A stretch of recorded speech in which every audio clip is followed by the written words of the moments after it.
पिछले ना 10 सालों में इंटरनेट पर ना यूट्यूब पर, गूगल पर, फेसबुक पर फाइनेंशियल एजुकेशन से रिलेटेड, इन्वेस्टमेंट से रिलेटेड काफी सारा कंटेंट अपलोड हुआ। यूट्यूब पर लाखों वीडियोस अपलोड हुई।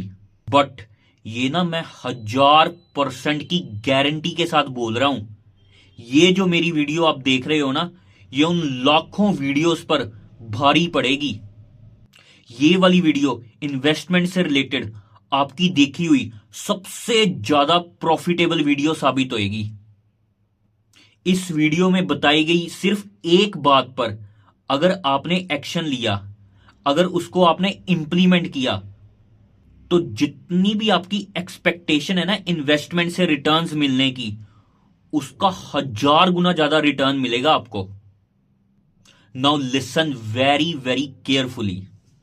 किस ऐप के थ्रू इन्वेस्ट करना है, किस प्लेटफॉर्म के थ्रू इन्वेस्ट करना है, कौन से स्टॉक में इन्वेस्ट करना है, कौन सा स्टॉक ऊपर जाएगा, कौन सा स्टॉक नीचे जाएगा, कौन सा म्यूचुअल फंड में इन्वेस्ट करना है, कौन सा म्यूचुअल फंड ज्यादा रिटर्न देगा, किसकी एक्सपेंस रेशो कितनी है, कौन सा एसेट मैनेजर है, कौन सा फंड मैनेजर है, ये सब बकवास फालतू की बातें हैं, ये सब सेकेंडरी बातें हैं। बट इस पर कोई नहीं बात करता कि इन्वेस्टर का बिहेवियर क्या होना चाहिए।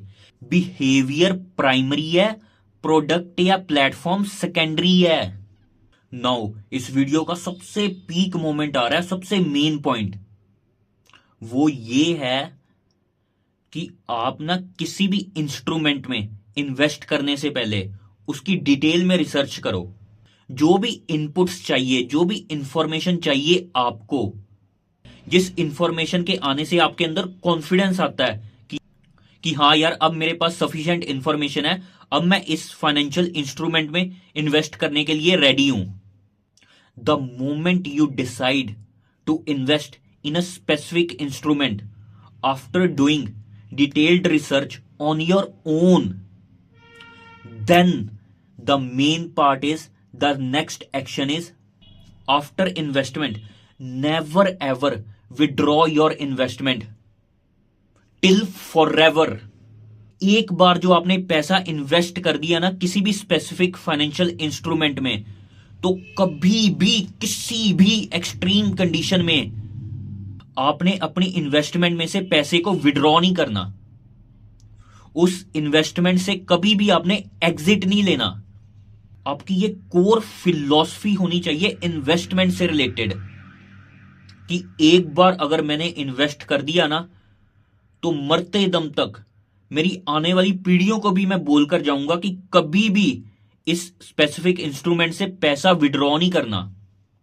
ये वाली फिलॉसफी इन्वेस्टमेंट की तभी आप इंप्लीमेंट कर पाओगे अगर आपके पास इमरजेंसी फाइनेंशियल फंड है। क्योंकि पूरी लाइफ में जीने के लिए तो पैसों की जरूरत पड़ती ही जानी है। लाइफ में इवेंट्स आते ही जाने हैं, लाइफ में इमरजेंसीज आती जानी है, उसके लिए पैसा तो चाहिए ही होगा, वो तो इनएविटेबल है। बट उसके लिए आपने इमरजेंसी फंड क्रिएट किया हुआ है, उसके लिए अलग से आपने सेविंग करी हुई है। अपनी मैरिज के लिए, अपनी बच्चों की मैरिज के लिए, कोई घर में मेडिकल इमरजेंसी के लिए, बच्चों की एजुकेशन के लिए, अपनी एजुकेशन के लिए, ट्रैवल फंड के लिए, इन सब के लिए पैसा जोड़ा हुआ है आपने। सारा कुछ मैनेज करने के बाद, इन सभी इमरजेंसीज के लिए, इन सभी एक्टिविटीज के लिए पैसा अलग से एलोकेट करने के बाद ही आपको ये फॉरएवर वाली अप्रोच से इन्वेस्ट करना है अपना पैसा। ये वीडियो उनके लिए नहीं है, उनके तरफ टारगेटेड नहीं है जो ये सर्च कर रहे हैं इंटरनेट पर कि नहीं नहीं मेरे पास 500 रुपए हैं, 1000 रुपए हैं, इसकी एसआईपी कहां पर करूं। ये उन लोगों के लिए नहीं है। यहां पर मैं अज्यूम कर रहा हूं आपके पास काफी पैसा है already, you are earning very well in your life, in your career. अरे हम कंपाउंड इफेक्ट की बातें करते जा रहे हैं। अरे कंपाउंड इफेक्ट को एक्टिवेट करने के लिए चाहिए होती हैं 3 चीजें: unlimited time, unlimited patience and strict non interference on your part regarding financial investment. ये 3 कंडीशंस आप फुलफिल करोगे तभी तो कंपाउंडिंग इफेक्ट ट्रिगर होएगा। तभी आपने जो 1 करोड़ रुपए इन्वेस्ट करे होंगे वो 200 करोड़ रुपए या उससे ज्यादा बनेंगे over a long period of time. नहीं, ओवर फॉरएवर। एक बार जो आपने पैसा इन्वेस्ट कर दिया, समझो वो गया, भूल जाओ उस पैसे को। सिर्फ और सिर्फ यही एक फिलॉसफी है जो रिच से वेल्दी की तरफ लेकर जाती है। वेल्थ इसी फिलॉसफी से क्रिएट होएगी। इसके अलावा इम्पॉसिबल है कि कोई इंसान वेल्दी बन जाए, चाहे वो महीने का 10 करोड़ रुपए या उससे ज्यादा भी अर्न कर ले। अगर वो इस फिलॉसफी के साथ इन्वेस्ट नहीं करेगा तो वो वेल्दी बन ही नहीं सकता एंड वेल्दी रह ही नहीं सकता। So never ever withdraw your investment even in an extreme condition, even in an genuine conditions. Never ever withdraw your investments. यहां पर एक जेन्युइन काउंटर आर्ग्यूमेंट आ सकता है कि अगर हमने डायरेक्ट इक्विटी के थ्रू किसी कंपनी में इन्वेस्ट करा और 2-4-5 साल बाद वहां पर पता चला कि मैनेजमेंट एनालिसिस में पता चला कि मैनेजमेंट ही फ्रॉड है या कंपनी में कुछ गड़बड़ है या कंपनी का डाउनफॉल स्टार्ट होने वाला है, देन क्या एग्जिट ले सकते हैं? The answer is no. पैसे को इन्वेस्ट करने से पहले जितनी चाहे आपको रिसर्च करनी है वो कर लो। पहले टाइम लगाओ अपना, जितना एनालिसिस कर सकते हो, एनालिसिस पैरालिसिस जो भी करना है करो पहले। बाद में सिर्फ भगवान भरोसे छोड़ दो। 10 जगह इन्वेस्ट करोगे, 2-3 जगह तो डूबेगा ही डूबेगा पैसा, ये तो श्योर शॉट है।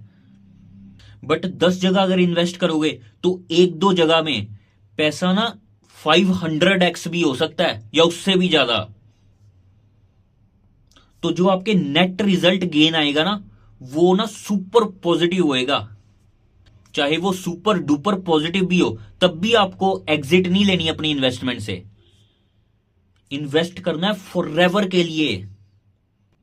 जो भी आपके लाइफ के गोल्स हैं कि मैंने घर लेना है, मैंने ये शादी करनी है, जो भी गोल्स हैं उसके लिए आप इन्वेस्ट मत करो, उसके लिए आप पैसा सेव करो।